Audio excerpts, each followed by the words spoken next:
Good. Okay. So thanks very much, Andrea, for the introduction and the outline of green tourism, the progress and the challenges ahead.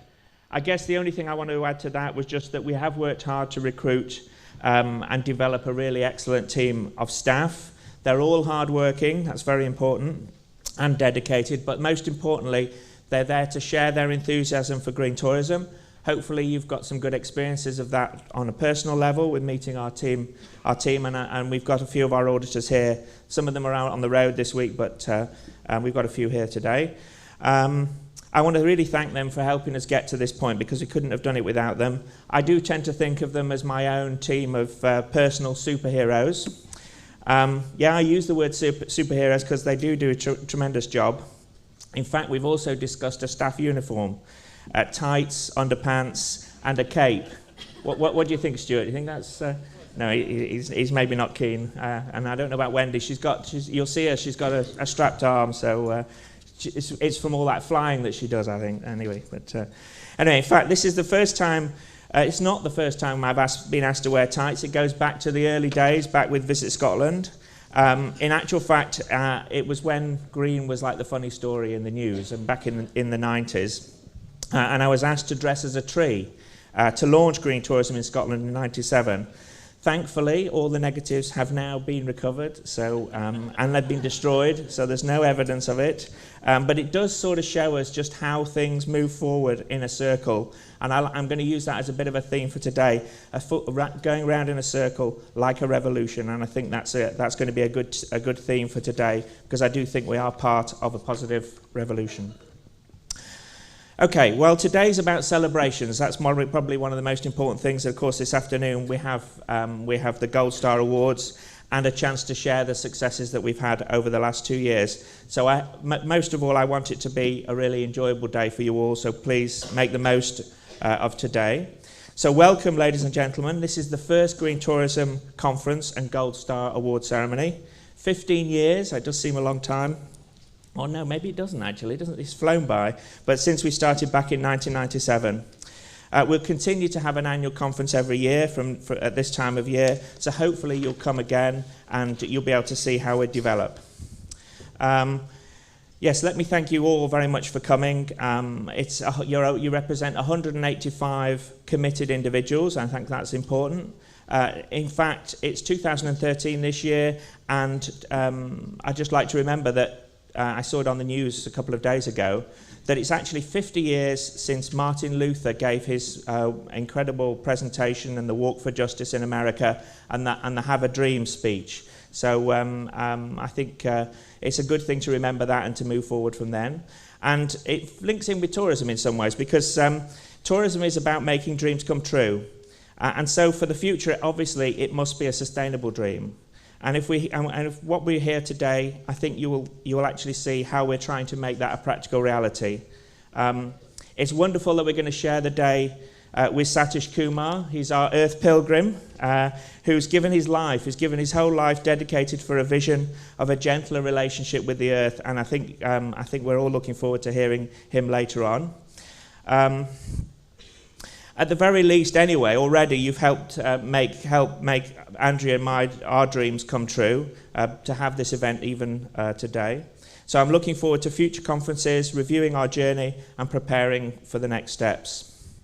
Just to remind you, you do represent the very best businesses in the UK, and I hope you will take a moment to introduce yourselves to your neighbours.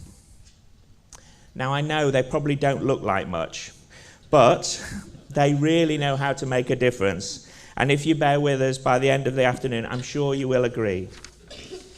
During the program's life, we've seen recycling grow from just an innovation, really. I mean, that was considered a good practice or a best practice in the early days in '97 to become really expected standard practice. We've seen smoking effectively disappear. We've seen businesses really beginning to get a real grip on their energy consumption. We've seen lots of more businesses installing renewable energy, and that was really a pipe dream back in the 90s.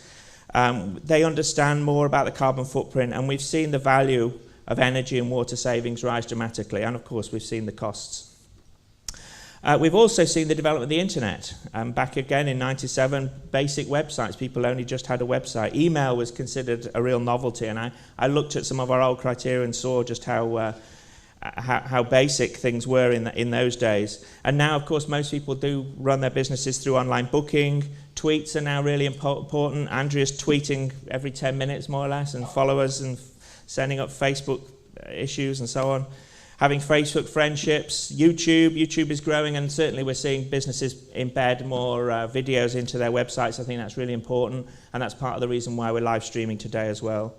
But one thing remains the same, and that is our journey together, our shared dream, and the objectives of having a more sustainable future. Green tourism as a journey has seen us grow to be the largest, most successful and credible tourism accreditation program in the world. But we're not satisfied with that. That's not enough. We need to double our size. We need to extend our reach, and we need to deepen our commitments. And just if we join our stories together and become the kind of dream team that I think we have the potential to be, then we just might achieve that goal. As I mentioned before, we're moving in circles and helping support a revolution, one which preserves our rich and varied cultures, our natural heritage, but within the context of human progress and technological innovation. I use the word positive revolution.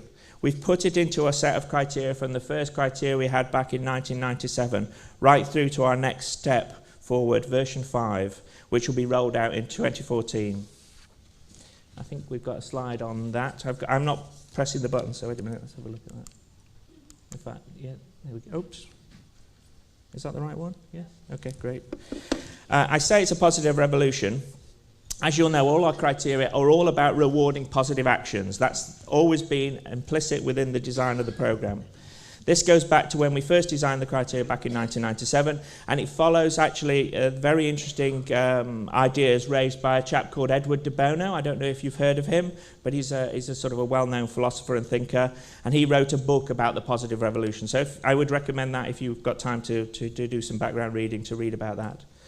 Anyway, our next criteria update will take this revolution on another step, and one way which will help you develop and be more successful as entrepreneurs in version 5 and really help to sort of lead the industry forward.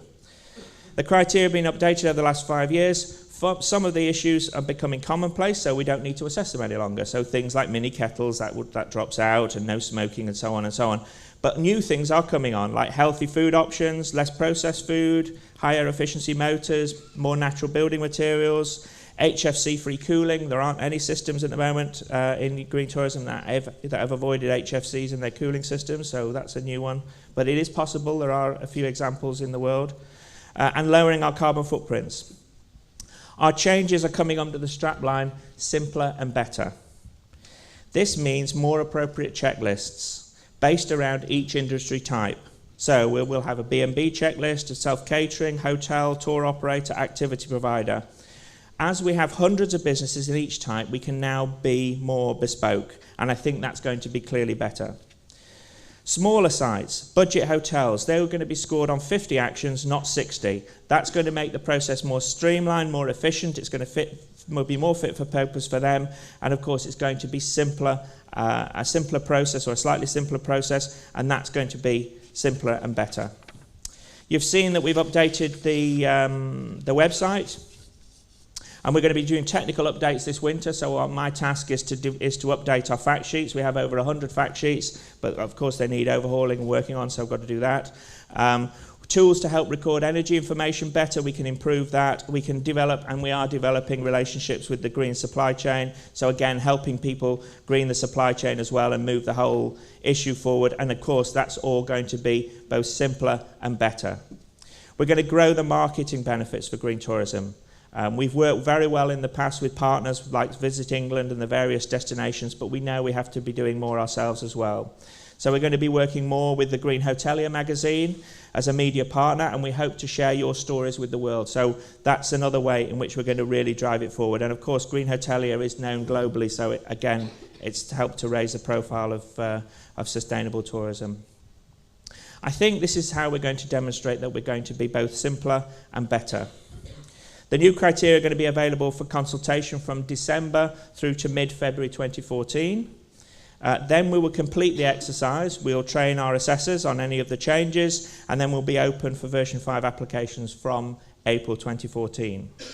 That means that we're going to then have a full 12-month transition from version 4 to version 5. So don't worry if you have a grading visit coming up next year, which most of you do.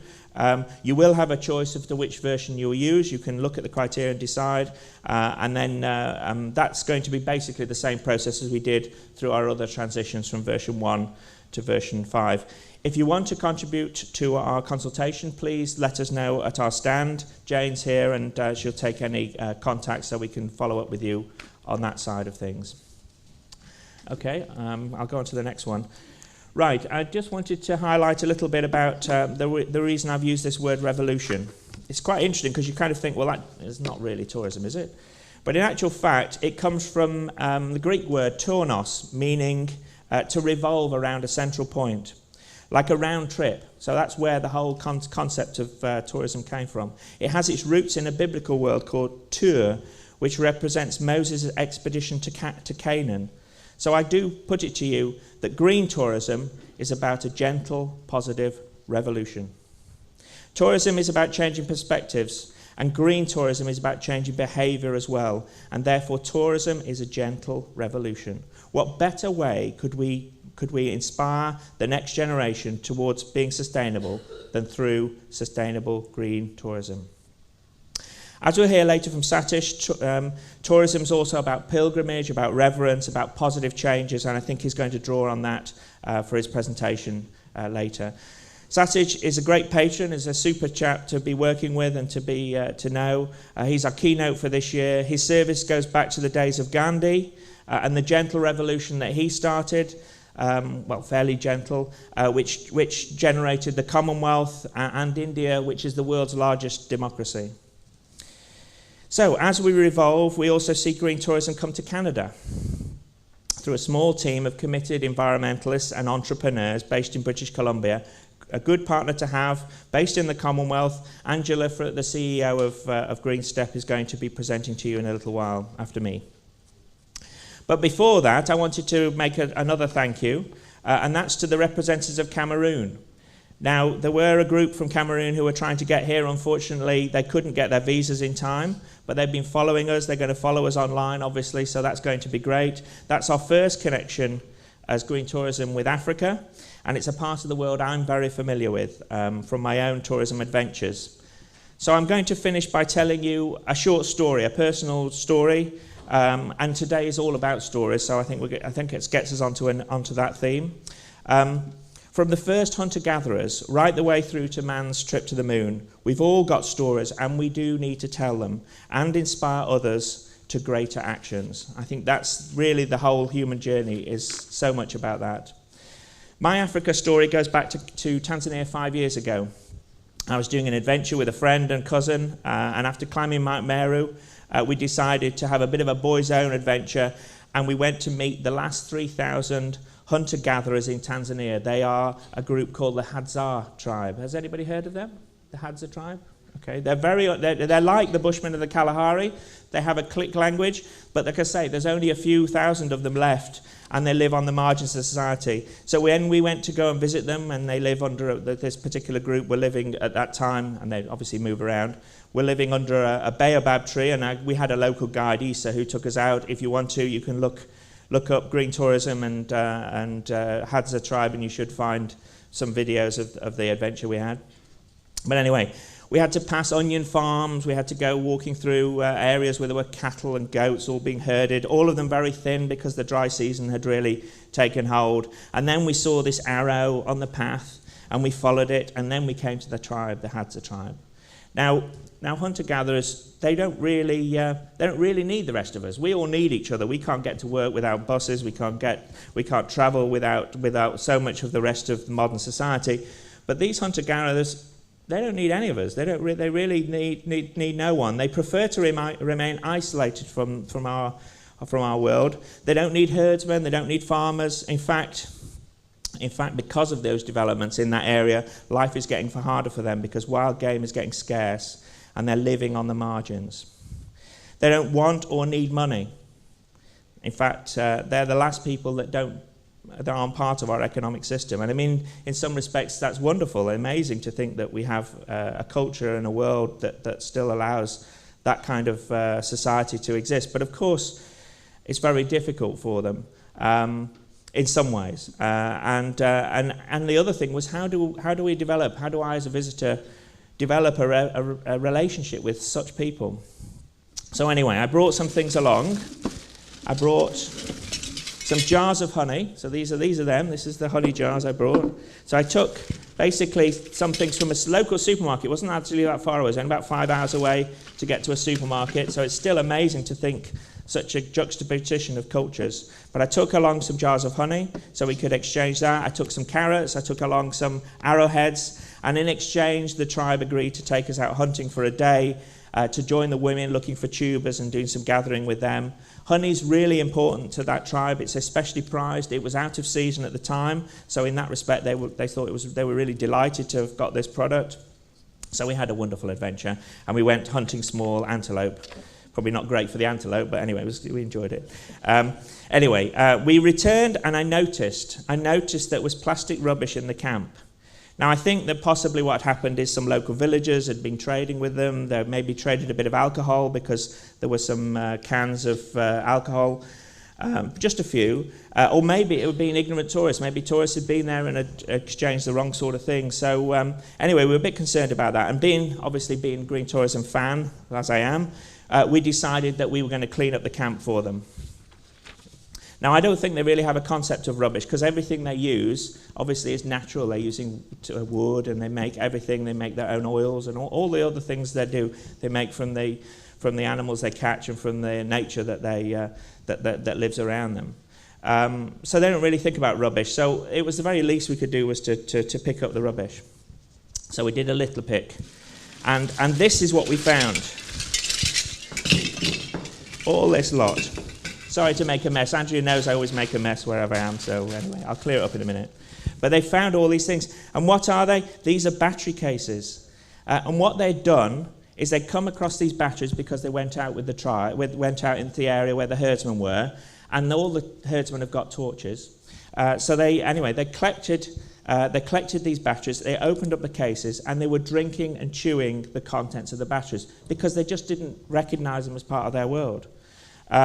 So they thought of them as maybe like cans, maybe as a drink. I don't know how they did it, but anyway, it obviously wasn't good for them. And of course, their population is remaining at 3,000, so they're struggling to grow as a tribe. So anyway, we told them as best we could through the click language, which is not easy to describe batteries in click language. But anyway, we described to them how unsafe this was and how dangerous it was to health, birth defects, and to the poisoning. And I think they took that on as valuable information. Anyway, amazingly enough, 3 days later, I was flying back to the UK, and guess who I was sat next to? I was sat next to a woman who's worked for the World Health Organization, based in Dar es Salaam. I told her all this about the tribe and so on, and she said, right, that's fine, we can sort it out, we'll get people involved, and I think the tribe have been supported by the government and by the World Health Organization and being helped to avoid doing anything terribly dangerous. So what does that story teach us? For me, it tells me that travel done well is life-affirming, that tourism can be a great force for good, and done well, it can protect our nature and our rich cultures. And in fact, that's so important to so much of your products. I know you've got stories similar to mine.